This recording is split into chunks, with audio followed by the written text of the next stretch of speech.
creative player. Every point guard that wants to be 7 foot, cheat code type vibe. It's looking like it's legit. Some people can be an online gimmick, but his look real. You know what I'm saying? Yeah. You gotta get ready for this kid. He has the chance to be one of the best to play this game. Like, we have never seen something like that before. If LeBron James, at that exact moment, showed up, Victor would go higher than him.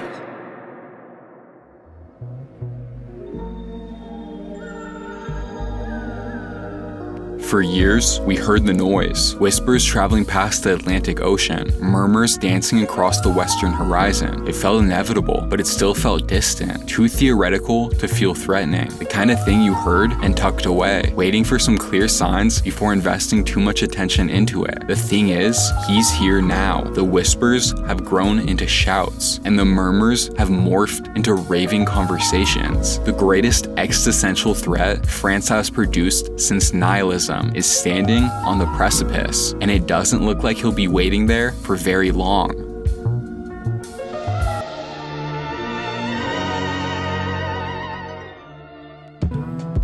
In 2022, there was an international legend dominating the scouting world, a folktale of a 7'3" 18-year-old playing in France with the skills of a guard and the fluidity of a gazelle. His name was Victor Wembanyama, which was long and difficult to say, so we Americans called him by his nickname, Wemby. The hype was outlandish, both because of the perceived potential and the limited visibility. Every few weeks, a new clip would leak, a step-back 3 here, a ridiculous block there, just enough to make the myth feel real. But for the most part, we were forced to make educated guesses based on a mosaic of hardly finished material, until a meteoric clash charted the stars for us, with people across the basketball world desperate for a better look at the latest generational prospect. Wemby's team, the Metropolitans 92, made a trip across the Atlantic Ocean to play G League Ignite and their phenom point guard, Scoot Henderson. Scoot was the only competition for the first overall pick, an overwhelming playmaker with skill and athleticism,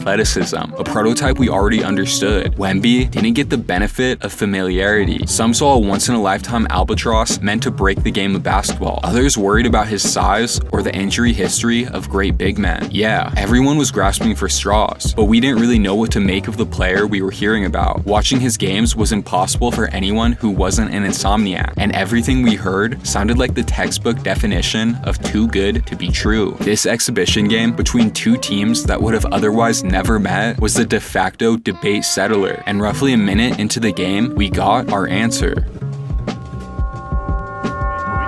You ever seen a 7'4" guy bringing it up, starting things at the point? Ralph Sampson. We did see it in the 80s. We didn't see it often, but we did see it. But I'm not sure Ralph was doing that. Yeah, I'm not sure Ralph was doing that at 18 years old.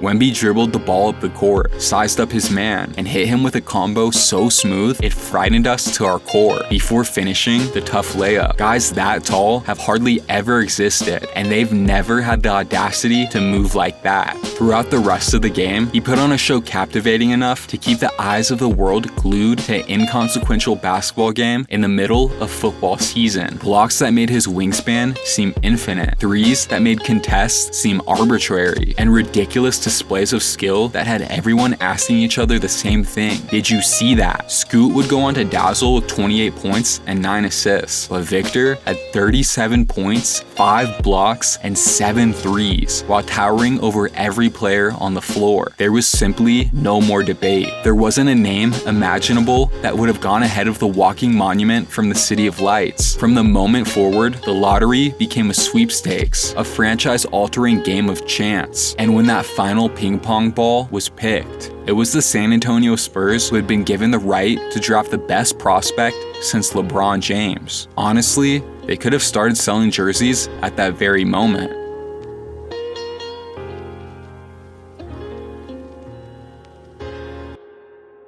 I think the media is around him doesn't help him, but he's gonna get used to it because the guy's 19 years old. He's gonna change the game.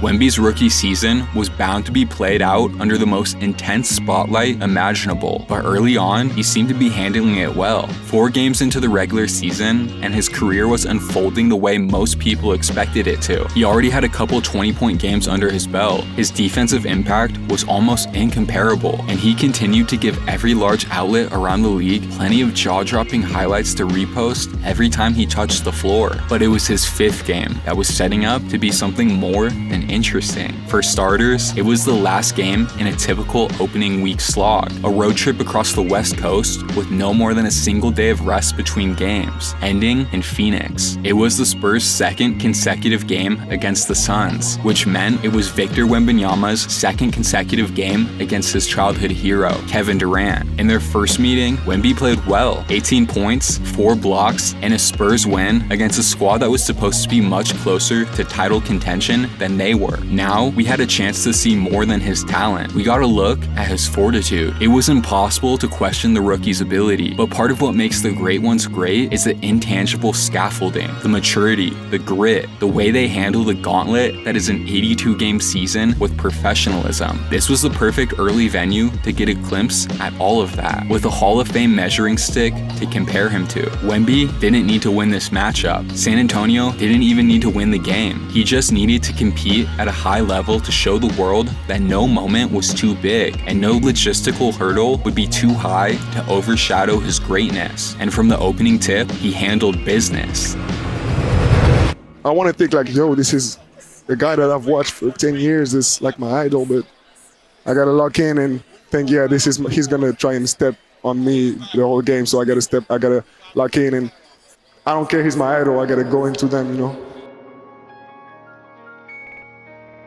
With 4:21 left, the game was tied at 116. Wemby had done his thing with 28 points, and the Spurs had held their own against one of the most talented squads in the Western Conference. The bright side was the team's potential for the future was obvious. Unfortunately, the inexperience was too. San Antonio had blown a 27-point lead to Phoenix, and normally that would be enough to draw the ire of any fan base. But it really didn't matter all that much in these specific circumstances. They could lose a close one, stumble down the stretch, keep fighting till the very end. Whatever. They weren't competing for titles this year, and their job was to show promise and gradually build on it. Even with the immature collapse, the performance thus far was more than enough to inspire hope. But that foreign freak of nature wasn't content with accepting the troubles of youth. With the momentum fully on the side of the Suns and their 2 future Hall of Famers, Wemby took full control of the moment. 10 of the Spurs' next 12 points would belong to their new prodigy, and they all came in different ways. A dunk, a 3, a couple trips to the foul line. He wasn't reliant on anyone, and he didn't need to do it all himself. He was effortlessly playing within the flow of the game in a critical moment, and he was doing it against the guy he grew up watching. It's hard to find these cinematic moments sometimes. A lot of digging through the Basketball Reference schedule tab in hopes of finding something underappreciated and noteworthy. This one stood out right away. It was a shocking early flash of greatness, and in the next few months,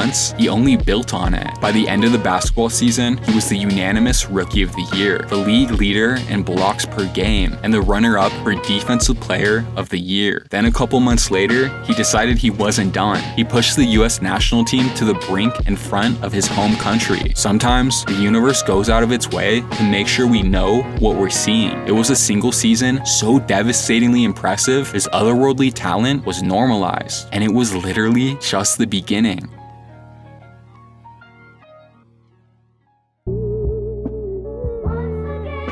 Short of tearing the space-time continuum in half and stitching it back together in front of our eyes, it would have been impossible for Wemby to surpass his sophomore season expectations. So he did the next best thing. He improved his game in every conceivable way. He was more deliberate on offense, more aggressive on the glass, and still the same petrifying defensive force that made NBA players rethink layups. It's usually supposed to take a while for superstars to get here, maybe 3-4 years before they establish established themselves as arguably top 10 players in the league, but the Frenchman was checking off milestones with a Parisian ease, dropping 40 points and 5 blocks before reading philosophical essays with a cigarette and a latte. It was something we had never seen before, and it's probably something we'll never see again. On top of his individual dominance, the team around him was getting better. Stephon Castle was on his way to giving the Spurs their second consecutive Rookie of the Year. De'Aaron Fox had just made his way over from Sacramento, with Wembanyama's continued growth at the center of it all. It didn't sound ridiculous to project San Antonio as a dangerous play-in team, but before any of that transpired, it was time for the league's lone break, All-Star Weekend, with the lanky superhuman making his first appearance in the world's most talented pickup game. The game had all the markings of an arrival. It had the one-on-one ISOs from longtime stars, the light-hearted locker room jokes from the established pillars of the league. Every atmospheric nod to a rising supernova you'd expect was there. Wemby played more competitively than most in a game that stopped every 20 seconds. And then the weekend ended. We were all ready to watch the freshly minted all-star player with all the extra confidence he had earned when everything stopped in its tracks.